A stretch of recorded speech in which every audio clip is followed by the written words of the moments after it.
Thank you so much for being here. It's Joakim Gomez signing out from the Shock Circuit. Have a good morning. I'm Joakim Gomez, radio DJ, TV host, and occasional actor. Sounds delicious. When I'm off the air, I lace up and take off. I want to explore different parts of Singapore, particularly neighbourhoods that seem to have a bad rap. This episode, I'm headed to Geylang, where it's shady, stigmatized, and frequently referred to as Singapore's underbelly. Different alleys would be governed by different gangs. Chinese men seeking the affection of foreign females. We had like a few fights outside. They were picking up baseball bats. I want to find the wild side to this bad boy. Here you go, the creme de la creme. This one I see like in movies. Is there more to this hood than meets the eye? Vamos, let's go! We're going onward to the district of Geylang.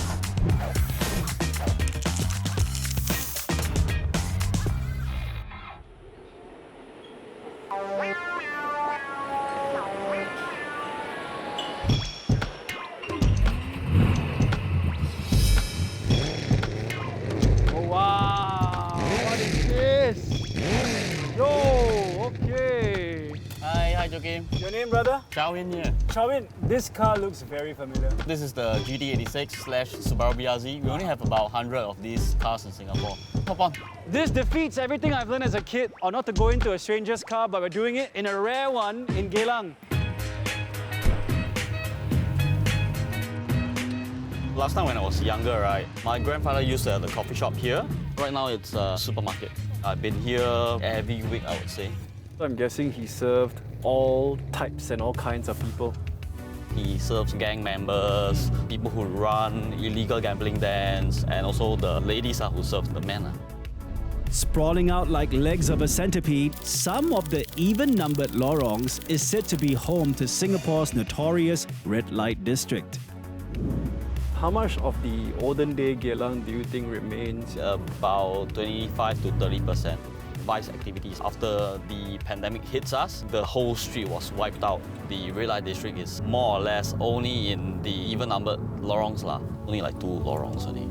So how would you describe Geylang today?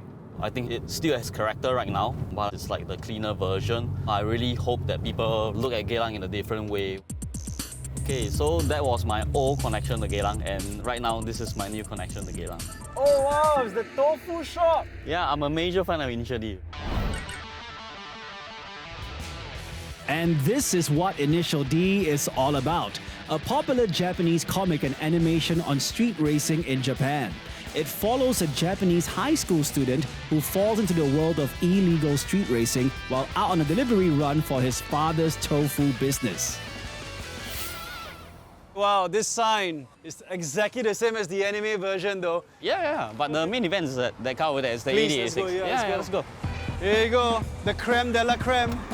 The protagonist of Initial D actually drove the car itself. This AE86 is sponsored by a fellow member in Chawin's car community and had to be imported from overseas. Wow, there's so many other sports cars parked here. There are many car enthusiasts that actually come to visit the place itself. The sports car scene in Singapore is probably about a few thousands of car enthusiasts. We exchange knowledge about the cars. This store, it's for us to just hang out. While it is not a replica of the original tofu shop in the movie, Chawin's Bistro is still an ode to Initial D. Do your customers feel a bit deterred coming here because it's Geylang? I don't think my customers are actually deterred. I think we are facing pretty new things in Geylang. A lot of nice cafes coming up, very nice bistros. What we think about Geylang is really in the past. I think on my side of Geylang, it's not as messy as it was, but you can find Happy Seafood Beer Garden. It's more happening than this street of Geylang. Chawin tells me to look for someone called Our Boy at the Happy Seafood Beer Garden, which is a 7-minute walk away from Chawin's Fujiwara Tofu concept shop. Hello, 请问一下 Our Boy 在吗？ 阿伯在那边啊。 Okay, 谢谢。It's like everyone knows Our Boy here except me. Here's proof. 请问 Our Boy 在吗？ You see? Okay. I'm hoping everyone here knows Our Boy for the right reasons. Our Boy?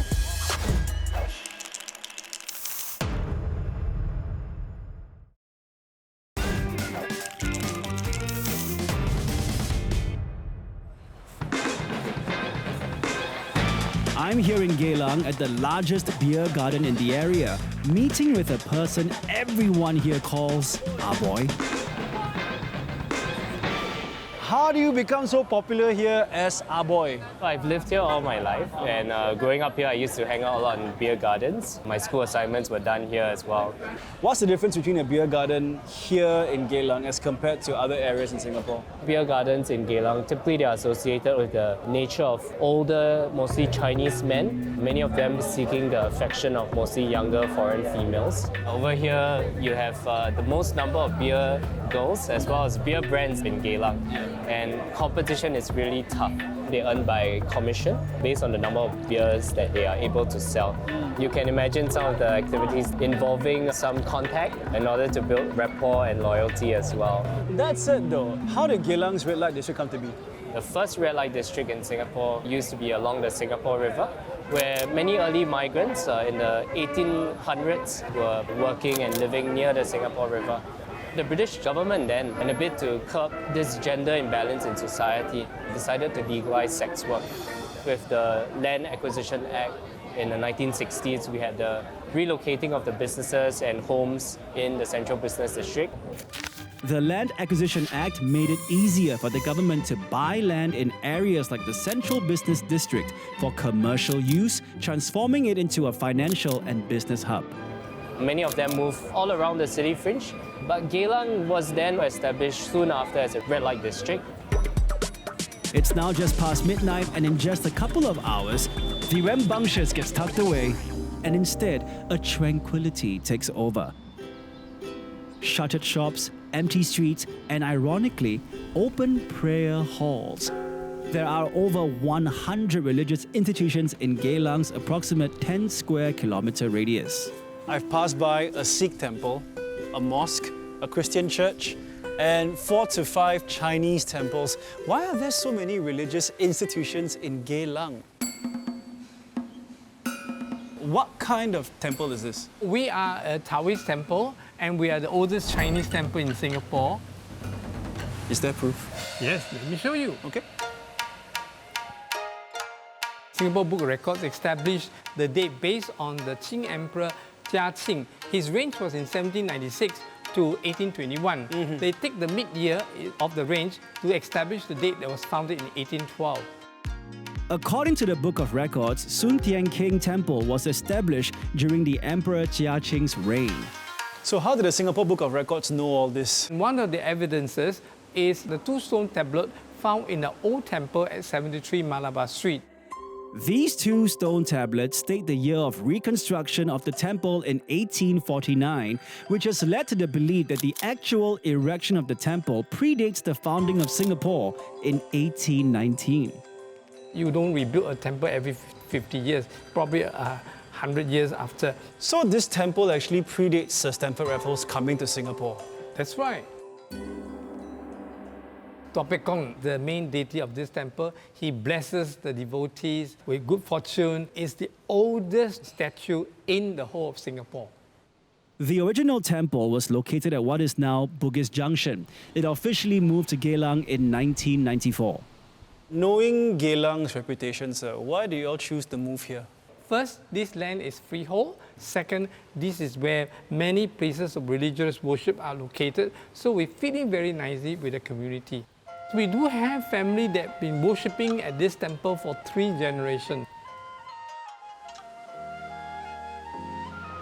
Hello, Hey. I'm Joakim. I'm Jeffrey. Jeffrey, Hi, nice to meet you. I Yes, understand your family has been coming here for 3 generations. That's right. Since my grandfather's time, when he came here in 1935, he started a tailoring shop at Merchant Road, and Sung Tian King Topek Kong was at Bugis. When my shop at Merchant Road was being resettled, we shifted here at Geylang, and constantly the Topek Kong temple here is just a few blocks away. So your grandfather's shop is still around here? Yes, 5-minute walk.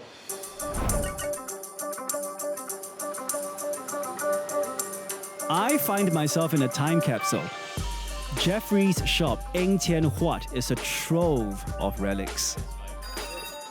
Oh wow, okay. It's actually a working... Yes. Can I hear you? Hello. Oh my, Yes. oh, it's actually working. Yes. These are bowl instruments, which is like violin or viola. The rest are lutes. Let me show you my collection. These are the sets of very old instruments.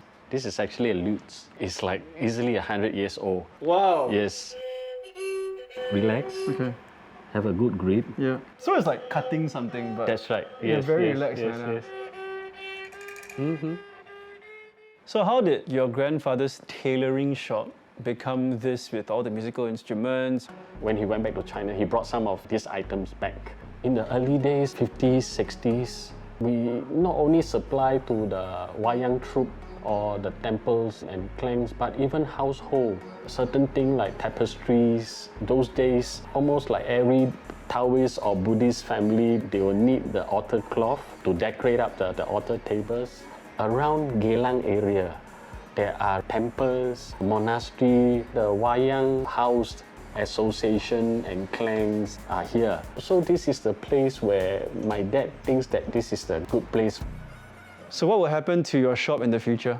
My trade is like a vanishing trade. I told everyone I born in the shop house, raised in a shop house, got married in a shop house, my family in a shop house. In the day I'll die in the shop house.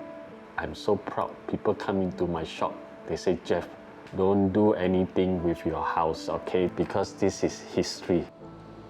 The lorong which Eng Tian Huat can be found sits amongst a string of 1920s shop houses, all under conservation by the Urban Redevelopment Authority. And I'm surprised that this is the case for a majority of shop houses along the main trunk of Geylang Road. So the facade is very European, very Chinese, very Malay. One more time. The sound not good. No good. Where is this noise coming from?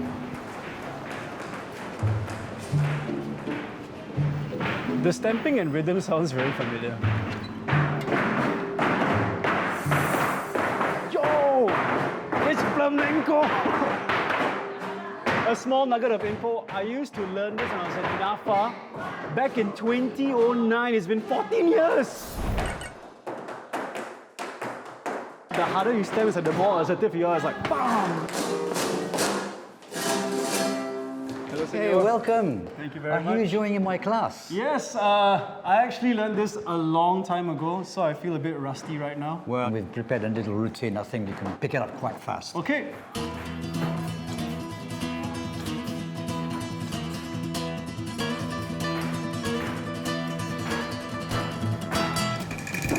All right. So definitely you can start, and I'll play the guitar for you, or the rhythm. Antonio Vargas, flamenco teacher and maestro, has been dancing since he was 10. Maestro means master or teacher in Italian and refers to someone who performs at the highest level in their field. He's graced numerous world-renowned stages as choreographer and even acted in Hollywood movies. Now at 83 years old, he still teaches flamenco weekly in Geylang. Well, let's go. Shoulders back. Posture. Arms rounded. Last one. Close. Close. Wrong leg. Sorry. Yeah, so you go. Okay. Now we're almost at the end. At this point, I forgot the first half already, but let's try. Okay, now we're gonna put everything together. Joakim, are you ready? Vamos, let's go. Yes.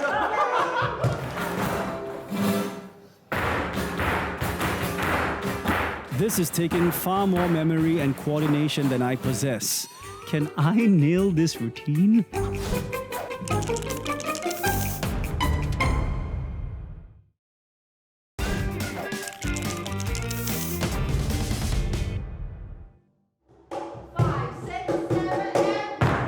I'm currently using all of my coordination skills to learn a flamenco routine from flamenco dancer and maestro Antonio Vargas, of all places, a shop house in Geylang.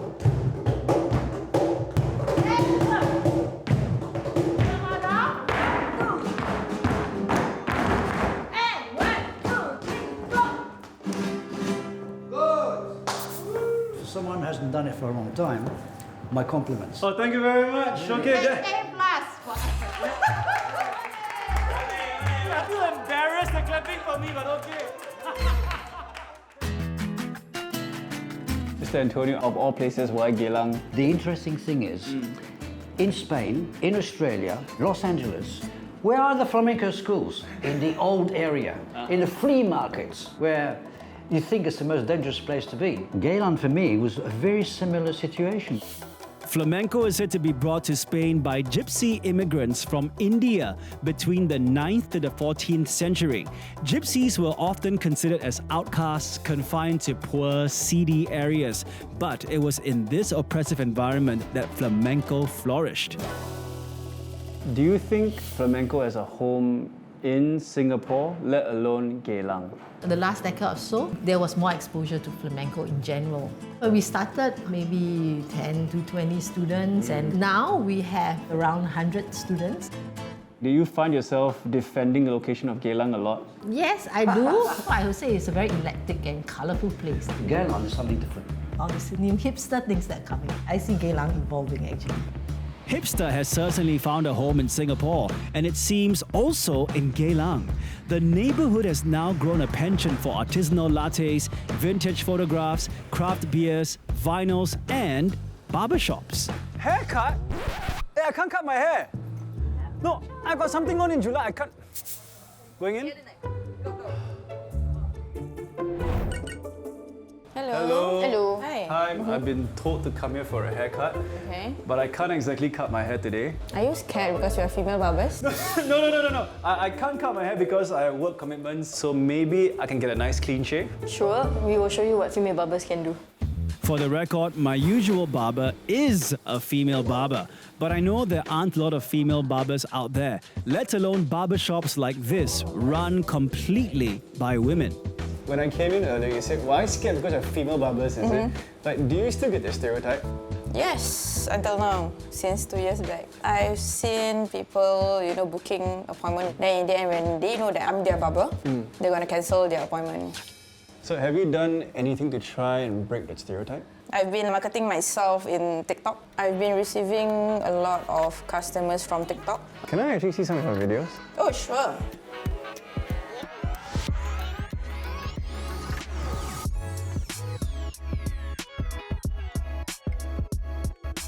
So guys out there, trust female barbers. Alright, now you're done. Alright. Oh wow, all clean, all good. Thank you very much, Aslin. Right, so it's Kai's turn. Okay, maybe you could do something about my sideburns. Okay. Right. Any interesting incidents happening, given how we're in Geylang? We've gotten drug addicts coming in. We had a few fights outside. They were taking out baseball bats. Would you want to still stay in Geylang, or are you looking to move out of it as soon as possible? Not at all. I love it here. Why? I came here wanting to see drama. I get the drama. A female barber opening in Geylang is somehow something unusual, but you expect the unexpected in Geylang. Okay, so what do you think? Wow, look at that. Oh, nice, smooth. Kai, thank you so much for this. And I promise I'll come back here for an actual haircut. Okay. Thank you so much, Kai. Okay. Thank you, Aslin. Take care. Bye-bye. Bye-bye. Aslin and Kai are clearly undaunted by where they chose to work, which makes me wonder, since perceptions of Geylang are changing, does this make this hood now a desirable place to live? Geylang has been gradually cleaning up its act over the years. The liquor regulations imposed in 2015 have prevented less public disorder associated with excessive drinking. Public surveillance cameras have also sprouted eightfold from 2014 to 2020. The influx of new businesses combined with its prime location makes me see the growing desirability of Geylang. But I wonder, just how desirable? I understand you were one of the first few developers who believed in Geylang back then. Why so? In 2009, we started the development because we believed that Geylang was an undervalued location for the convenience and accessibility. But since 2009, I believe the prices here have gone up at least 30%. When we launched one of our projects, Noma, in Gilimat, prices and the market has also moved up since then. Let me show you to our model. Okay. So Joan, I realized there's this white patch over here. What exactly is this? This is part of the land that we actually had hoped to acquire, but we didn't manage to acquire. This is the last stronghold in Mackley's quest to build Noma, the only owner out of 5 terrace houses that resisted development and refused to sell. A house such as this is often called a nail house or a holdout house. So how did it affect the entire building then? It was extremely challenging in terms of firstly design efficiency, construction efficiency, also how to construct, and thirdly also whether the buyers could be receptive of a concept. It's not a regular rectangular plot. So if you knew you couldn't secure this plot of land, would you still have done Noma? We probably wouldn't have done the project. A quick flick on Google tells me that the nail house in Noma's side lives on Lorong 28 Geylang and is now sandwiched between 2 8-story high retaining walls. My search also tells me that this isn't the only nail house in Geylang. I do want to find out why these nail house owners don't want to give up their land. So let's go knock on some doors. So this is the house next to Noma, clearly sandwiched between 2 developments. Let's try our luck here. Hello, anybody home? Hello, auntie. I want to ask why you never sell this place. No? So I got waved off with a very hard no. Clearly she lives here. I don't know, I wouldn't want to be her. Excuse me, is the owner around? Are you the owner of this place? No? Okay, she said no. Maybe this place is being rented out? Hello, 有没有人在吗? Ignore me. I've never seen so many nail houses in such a confined area such as Geylang. I saw a total of 5 nail houses in just an 8-minute walk between Lorongs 24 and 32. If I were in their shoes, I wouldn't give up my plot of land as well, but it comes with a huge sacrifice. Firstly, you got construction going on all around you, and you risk being that building that sticks out like a sore thumb in this area. But also, I can see why. They might want to preserve their history or what they knew Geylang to be before it became very modernized.